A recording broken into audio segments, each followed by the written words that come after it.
So the entity essentially responsible for stopping all of this stuff from happening is going to be the League of Nations.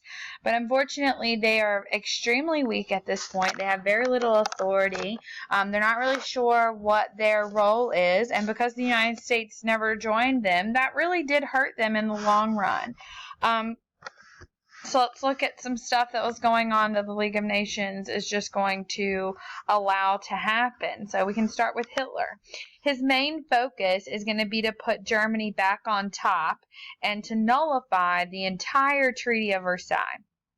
So to do that, he needs to get back the land that Germany lost, for the Lebensraum. He's got to secure the Lebensraum. So in 1935, he will invade an area of land called the Saar, Saar, which had been given to France.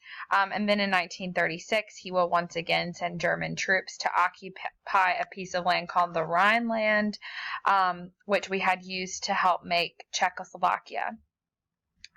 He will, even after that, go to get more land from Czechoslovakia, a piece called the Sudetenland, but we'll talk about that later. So all of this goes directly against the League of Nations, but they're going to do really nothing about it. Mussolini, on the other hand, in 1935, he's going to be sending Italian troops to invade Ethiopia. The Emperor of Ethiopia even asked the League of Nations for help, and they pretty much sat around, and so Ethiopia fell to Mussolini. And after that, Mussolini is going to start tearing through a lot of North Africa, taking over it piece by piece. In Spain, there was a fascist revolution and a civil war in 1939. There was a fascist group called the Nationalists, who were led by a guy named Francisco Franco.